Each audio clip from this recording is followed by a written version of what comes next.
કેમ છો વિદ્યાર્થી મિત્રો? મજામાં ને? તમે મજામાં હોય? હું પણ મજામાં જ છું. વિદ્યાર્થી મિત્રો, લાસ્ટ લેક્ચર ની અંદર આપણે એક મધ્યસ્થની થિયરી ચાલુ કરી, એટલે કે પૂરી પણ કરી. તો આજે મધ્યસ્થના આપણે દાખલા શરૂ કરવાના છે. એમાં પણ મધ્યસ્થની પહેલી મેથડ M1, મધ્યસ્થની M1. M1 એટલે શું? તો કે મેથડ 1. મધ્યસ્થની મેથડ 1. પહેલી રીતના દાખલાઓ એટલે કે શું હશે M1 ની અંદર? સ્ટેપ બાય સ્ટેપ તમને સમજાવતો છું. ધ્યાન આપતા રહો. મેથડ 1 મધ્યસ્થની અંદર તમારે સૌથી પહેલા જ આ મેથડ 1 માં કેવા દાખલા આવશે? તો કે જ્યારે પહેલા તમે સૂત્રની વાત કરી લઈએ. જ્યારે અવર્ગીકૃત માહિતી આપેલ હોય,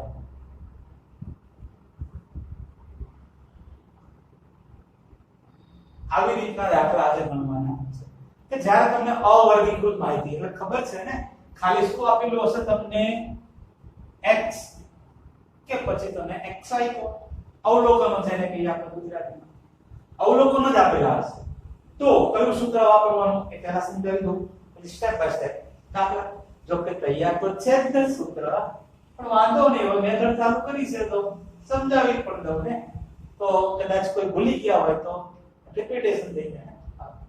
તો જ્યારે પણ અવર્ગીકૃત માહિતી ફક્ત અવલોકન આપેલા હોય તો સૌથી પહેલું કામ તો તમને ખબર જ છે, સ્થાનિક સરેરાશ કે મધ્યસ્થ. તો ચડતો કે ઉતરતા ક્રમમાં ગોઠવી. આપણે ચડતા ક્રમને જ ધ્યાનમાં રાખીશું.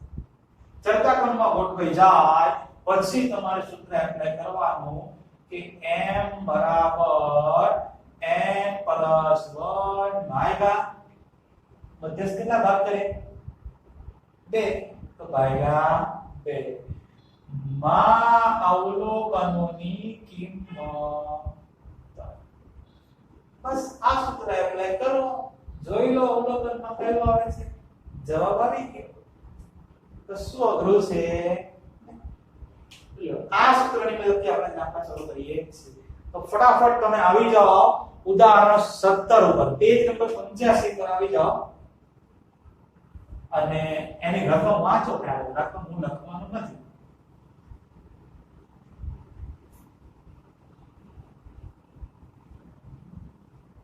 હા, તો રકમ વાંચી વિદ્યાર્થી મિત્રો. ઉત્પાદન કર્યું ફેક્ટરીમાંથી? નથી કર્યું? ઓકે, હું વાંચું છું રકમ. બુક ન હોય તો ધ્યાન આપજો, અને હોય તો તમે પહેલો.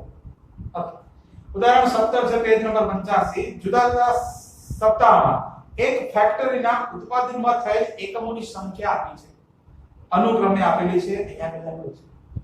ઓકે, ઉદાહરણ 17 પેજ નંબર 85. તમને જે ઉત્પાદન એકમોની સંખ્યા આપી છે અહીંયા મેં લખું છું 80 85 90 92 68 80 72 63 55. આવી રીતે તમને અવલોકનોની સંખ્યા આપેલી છે અને કહ્યું છે કે ઉત્પાદનનો મધ્યસ્થ શોધો. ઉત્પાદનનો મધ્યસ્થ શોધો, આટલું કીધેલું. તો રકમ ઉપરથી તમારે પહેલું જ ડેશ કરી લખવાનું. દાખલો ગણવાની શરૂઆત કરશું ત્યારે તો પહેલું જ ડેશ કરી આપણે લખીશું કે અવલોકનોને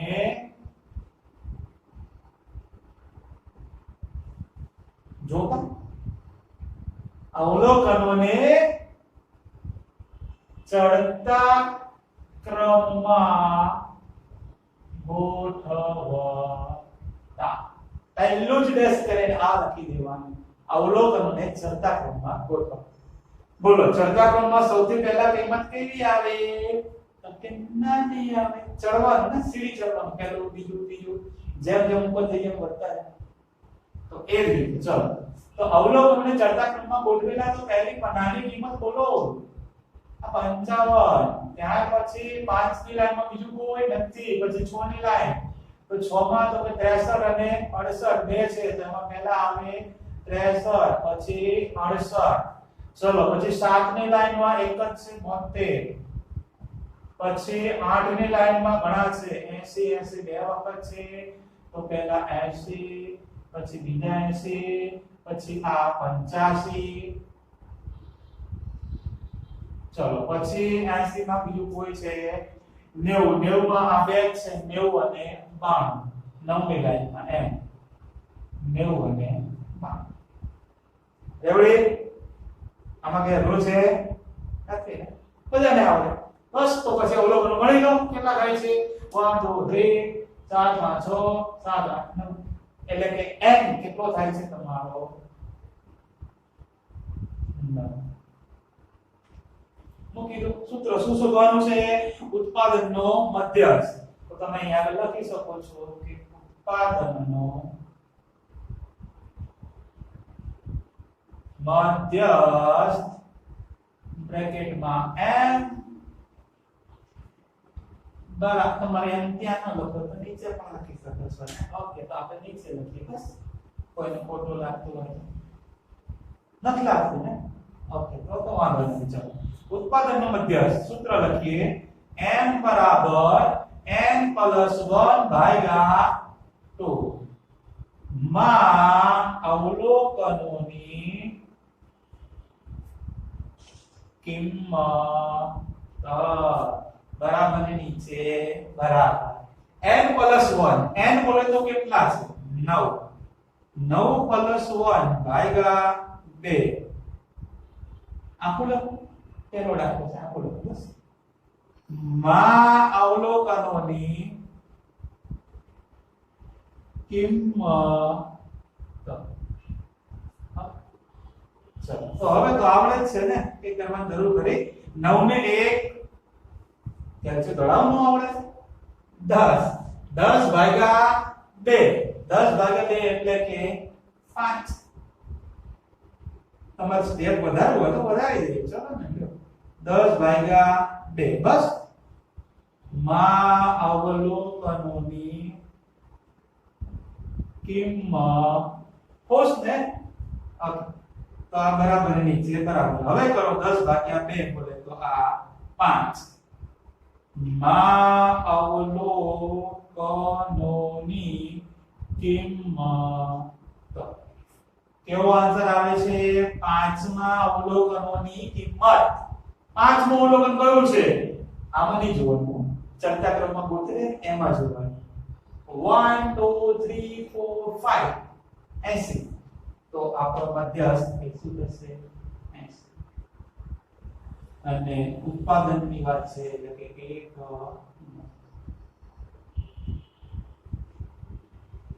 ડબ્બો બનાવવાનું ભૂલવાનું છે તો શું અઘરું બસ તમને જે માહિતી આપી હોય ચડતા કે ઉતરતા ક્રમમાં આપણે ચડતા ક્રમમાં ગોઠવી દો ફટ દઈને પછી સંખ્યા ગણી લો કેટલી છે 9 મૂકી દો સૂત્રની અંદર કિંમત પછી તો કેલ્સી છે ભલે ગમે એટલી સંખ્યા આપેલી હોય 100 આપી હોય 200 આપી હોય 300 એટલી બધી નહીં હોય ઓકે ગણીને 15 હોય કે 20 હોય બસ એથી વધારે આવશે હા પછી બસ ગમે તે દાખલો આવે આવડે ને આવડે ને ઓકે થોડો ટ્વિસ્ટ વાળો ટ્વિસ્ટ એટલે કે ઓકે જો પછી ખબર આપણે તો ટ્વિસ્ટ વાળો દાખલા માટે તમે પેજ નંબર આના 85 અને ઉદાહરણ 18 એની ખાલી રકમ વાંચો પછી તમને ખબર પડશે કે ટ્વિસ્ટ ક્યાં આવે છે રકમ વાંચો અને ચડતા ક્રમમાં ગોઠવતા જાઓ એટલે કે મનમાં એમ પછી મને કહેવાનું તમારે અવાજ તો પહોંચશે ને પણ હવે શું કરીએ હવે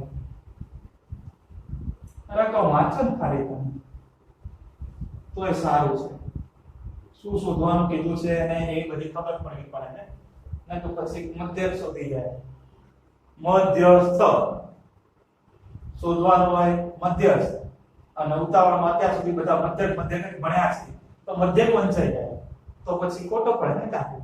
એના માટે રકમ ખાસ ધ્યાનથી વાંચો. વાંધો નહીં તમને નો આવડે તો વાંચો.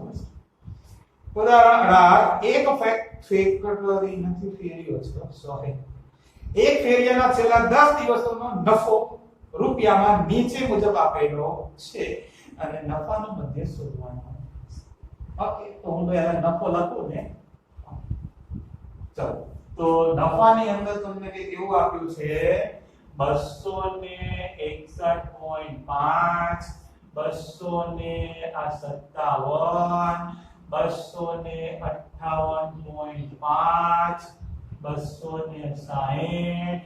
265 249 પછી 255.5 262.5 247 સોરી 64 અને 267 આટલા અવલોકનો તમને આપેલા છે. કદાચ કોઈ અવલોકન ભૂલ થઈ ગઈ હોય તો સોરી જોતા રહેજો અને મને તકલીફ પડે ને. કોઈ પ્રોબ્લેમ નથી. જે અવલોકન આપેલા છે શું કરું છું પેરોડાઇઝ કરી. ઓકે તો અહીંયા આગળ લખું છું અવલોકનોને ચડતા ક્રમમાં ગોઠવતા. બોલો હવે થોડું એવું વિચારવું પડશે કારણ કે પોઈન્ટ છે ને. ઓકે તો સૌથી નાની સંખ્યા તમને કઈ દેખાય છે? દેખાય છે મને દેખાય છે 249. તમને પણ એ દેખાય છે ને.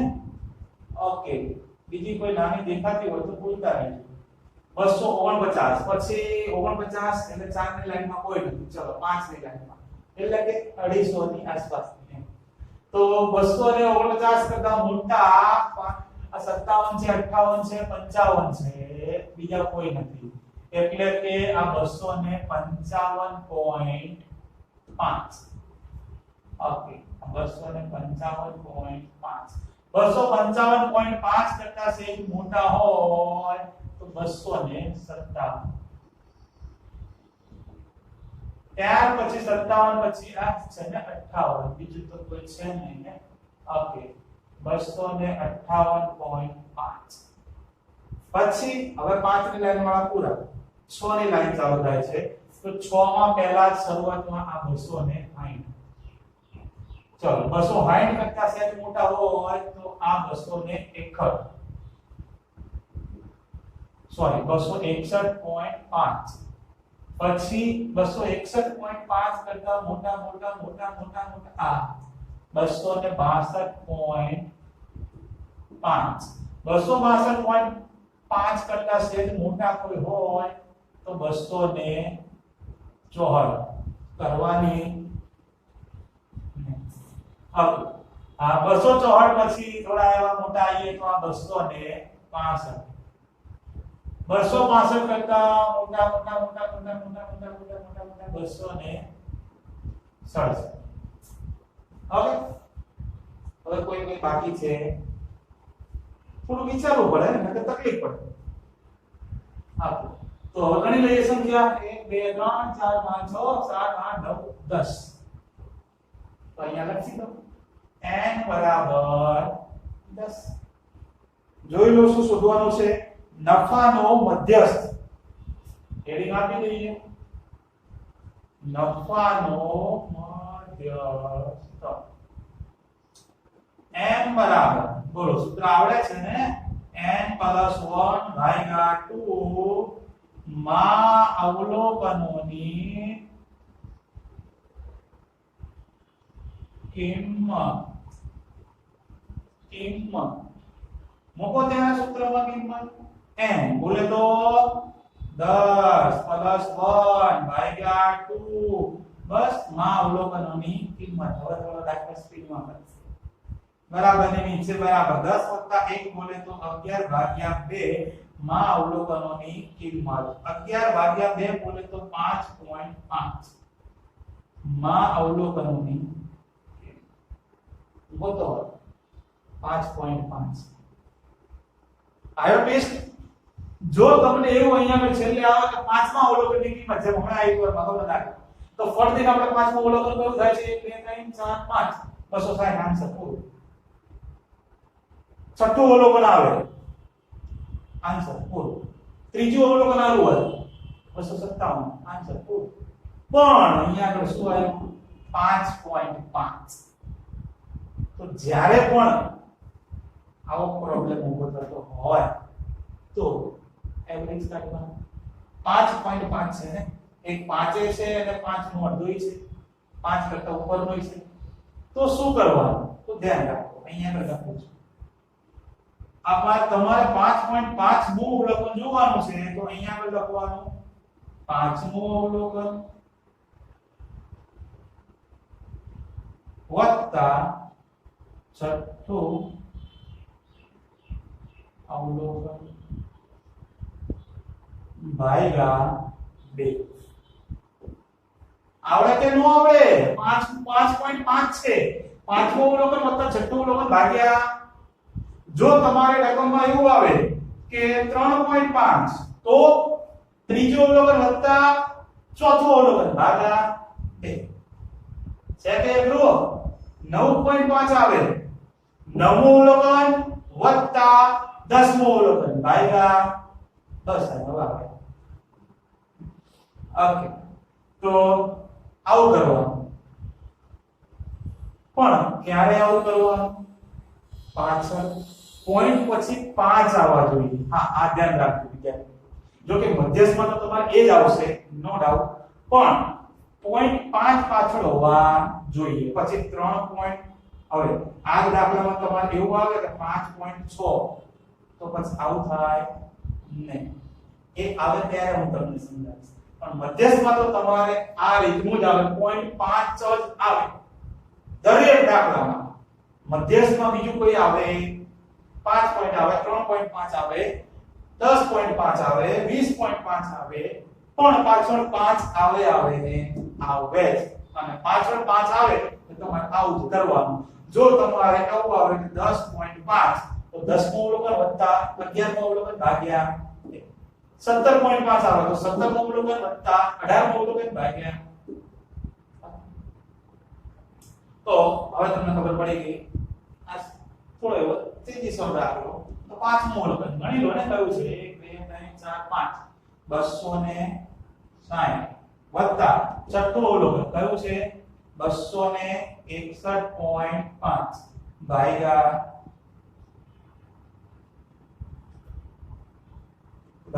કેટલા 2 તો અહીંયા આપણે લખું છું બરાબર ના બરાબર જગ્યા નથી પછી જવાબ લખવાનો મારે 260 વત્તા 261.5 કરો કેટલો આન્સર આવે છે અને ફાઇનલ આન્સર બોલો ફાઇનલ આન્સર બોલો ને આ બેનો સરવાળો કરી દો સરવાળો કરી ભાગ્યા 2 કેટલો આન્સર આવ્યો 200 ને આ બોલો કોણ ડાયરેક્ટ 260.75 અને એકમમાં છે રૂપિયા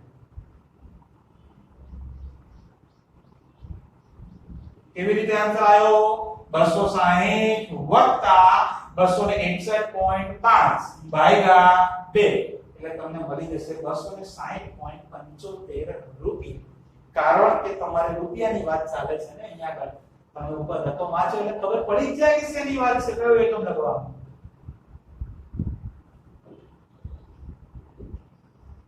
ચેન્જીસ વાળા કોઈ પણ દાખલો આવે તમારે તો ચડતા ક્રમમાં ગોઠવી દો ઘણી વાર સંખ્યા કેટલી છે આવી સિચ્યુએશન આવે એટલે શું કરવાનું બધી તમને ખબર પડી ગઈ સેકન્ડ શું અઘરું છે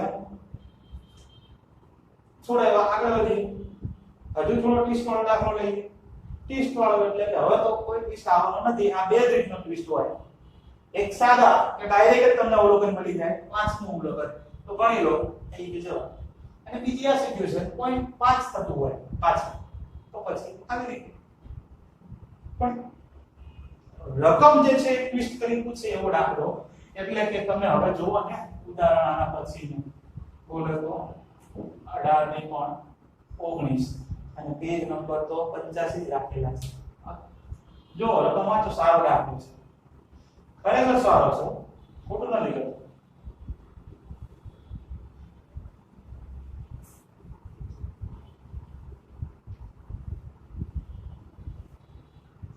પગાર વાત કરી છે કે એમાં તો એવો દાખલો જ્યારે પણ પૂછાયો હોય તો કે છે તો સહેલો જ, થોડું એવો ખાલી સમજવાનું છે, એમાં કંઈ અઘરું છે નહીં, સમજશો તો આવડી જશે, કશું અઘરું નથી. જો એક ઓફિસમાં 11 કર્મચારીઓ છે, એટલે તમને એમ તો ખબર પડી ગઈ કેટલા છે, 11, કારણ કે કર્મચારીઓ 11 છે, n બરાબર 11. ઓકે, આમાંથી ઓછો પગાર ધરાવતા 7 કર્મચારીનો માસિક પગાર આપેલો છે તમને. કેવો છે? ઓછો પગાર.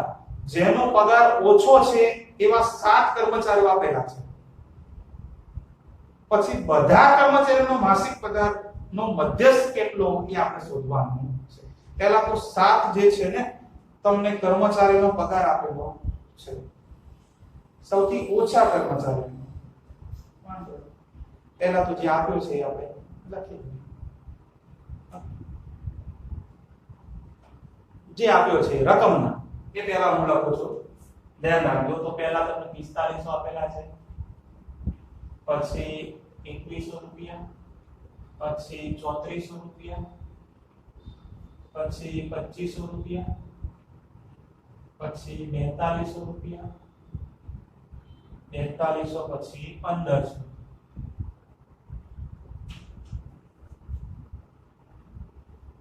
સોરી, 4500, 2100, 3400, 3400 પછી 3600 છે, રહી ગયું છે 3600, પછી 2500, 4200 અને 1500. રકમ જ છે ને, ચડતા ક્રમમાં તો ગોઠવવાની છે, એટલે કોઈ પ્રોબ્લેમ છે.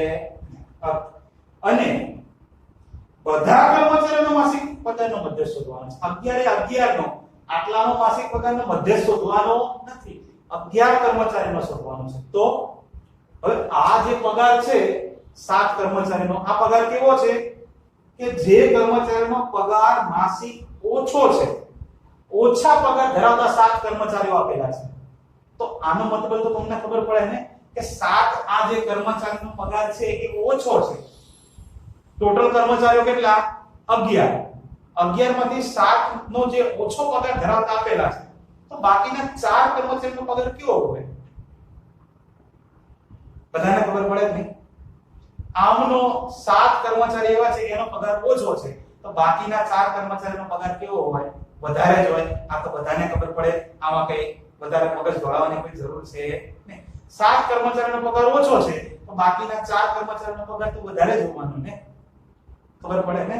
તો એ આપણે પહેલા લખવાનું કે સૌથી, અહીંયા આપણે જો દાખલાની શરૂઆત કરું છું હવે. ધારો કે સૌથી વધુ પગાર ધરાવતા 4 કર્મચારીઓનો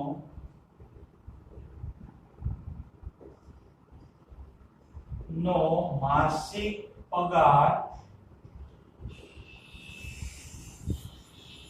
ધારી લઈએ છીએ આપણે A, B, C, D છે. જે 4 કર્મચારીઓ છે જેનો પગાર સૌથી વધારે છે એ રૂપિયા, B રૂપિયા, C રૂપિયા અને D રૂપિયા ખબર નથી ને. તો હવે કરીએ દાખલાની શરૂઆત. જોઈ લો, ધ્યાન આપો.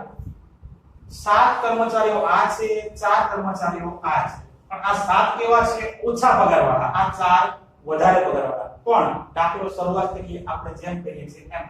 પહેલું બેસ કરી શું લખીએ? અવલોકનોને ચડતા ક્રમમાં ગોઠવતા. આવડે છે ને ગોઠવતા? કેવી રીતે? સૌથી નાની સંખ્યા. ઓકે, તો સૌથી પહેલા તો આ 7 ને જ ગોઠવા છે. કેમ કે એ 7 નો પગાર ઓછો છે ને. ઓકે, તો શરૂઆત કરીએ. 7 માંથી સૌથી ઓછો પગાર કોનો છે? તો કે આ 1500 રૂપિયા વાળો વ્યક્તિ કર્મચારી.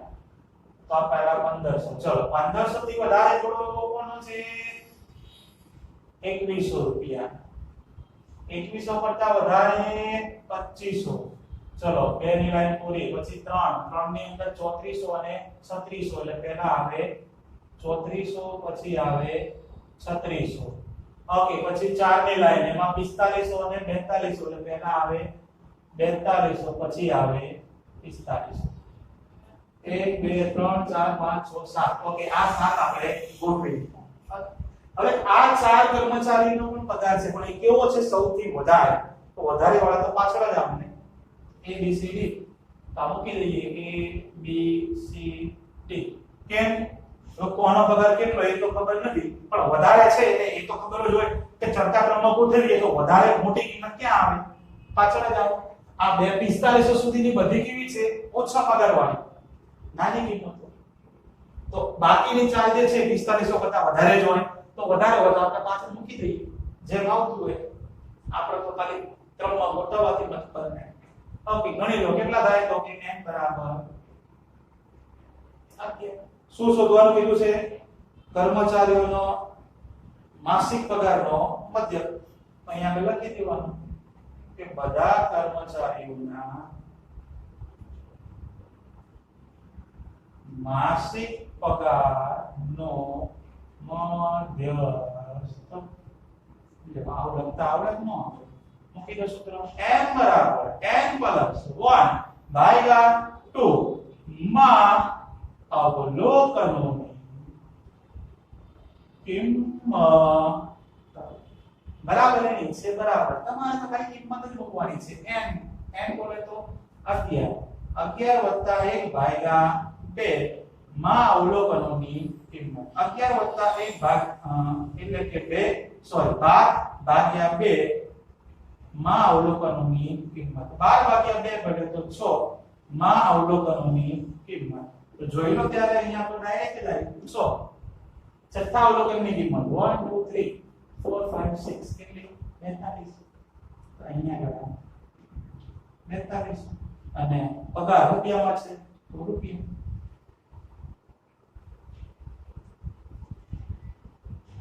છે કે એટલું? એટલે અહીંયા પણ આ મેથડમાં કોઈ ચેન્જ નથી છે. ડાયરેક્ટ તમને મળી ગયું પોઈન્ટ આવતો પણ ચેન્જ ખાલી અહીંયા કરાયો. રકમ થોડી ટ્વિસ્ટ કરી પૂછી તમને. સૌથી ઓછા પગાર વાળા વ્યક્તિઓનો પગાર આપેલો હતો. તમને ખબર પડે કે સૌથી ઓછા વાળા છે તો બાકીના જે ચાર છે એ કેવા હોય? વધારે પગાર વાળા છે. તો વધારે હોય તો ક્યાં આવે? પાછળ જ આપણે આ સૌથી ઓછા વાળા આપણે ગોઠવી દીધા. તો બાકીના જેનો પગાર વધારે છે આ રીતે તમને એક બીજું સમજાવું. આ જ રીતનો દાખલો તમને 10 વિદ્યાર્થીઓ આપેલા હોય. 10 વિદ્યાર્થીઓ. આ જ એક્ઝામ્પલ લઈએ. ટોટલ 11 કર્મચારીઓ છે ને એની જગ્યાએ 11 વિદ્યાર્થીઓ છે. કેટલા? 11 વિદ્યાર્થીઓ છે. હવે તમને એમ કીધું છે કે 11 વિદ્યાર્થીઓમાંથી જે વિદ્યાર્થીઓ પાસ થયા છે એમના માર્ક્સ તમને અહીંયા આગળ આપેલા છે. 7 વિદ્યાર્થીઓના માર્ક્સ છે. કેટલા? 7 વિદ્યાર્થીઓના માર્ક્સ. પાસ થયેલા 7 વિદ્યાર્થીઓના માર્ક્સ તમને આપેલા છે અહીંયા. ફોર એક્ઝામ્પલ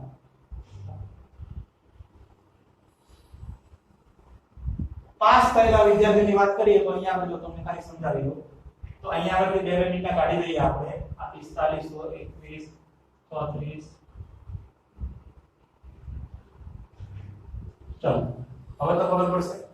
7 વિદ્યાર્થીઓના માર્ક્સ થઈ ગયા. 50 માર્ક્સની એક્ઝામ છે. આ 7 વિદ્યાર્થીઓ થોડું ચેન્જ કરીએ તો અહીંયા આગળ ને પછી તમને ખબર છે ને 20 કરી દઈએ. ચાલો હવે પાસ કરી દીધો. 18 માર્ક્સ પાસ થાય 17 રાખો.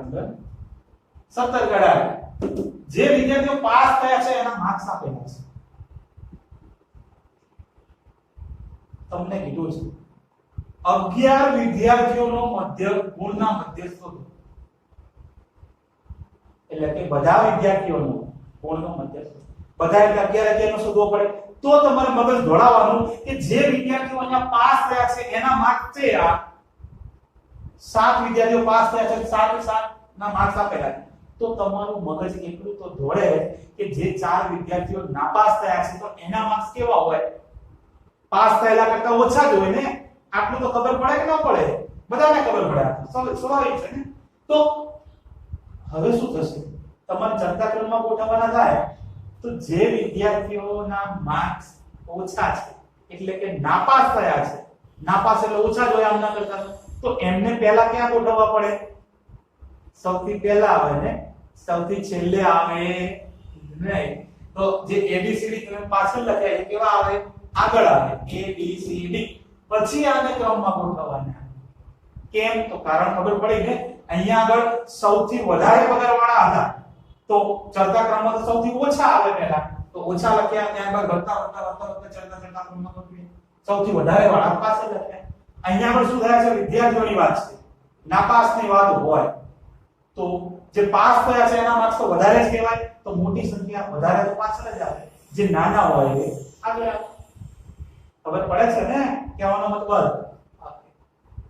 નાપાસ થયા એનો મતલબ એના માર્ક્સ ઓછા છે તો ઓછા હોય પહેલા ગોઠવો પછી જે પાસ થયા છે પછી સૂત્રમાંથી દાખલો ઓકે આ સમજાયું આવી રીતે દાખલા પૂછાય છે ઓકે તો હોમવર્ક આપી દો પછી વાત કરી એની અંદર આવો તમને દાખલો જોવા મળશે ત્યાં સુધી આ દાખલો જુઓ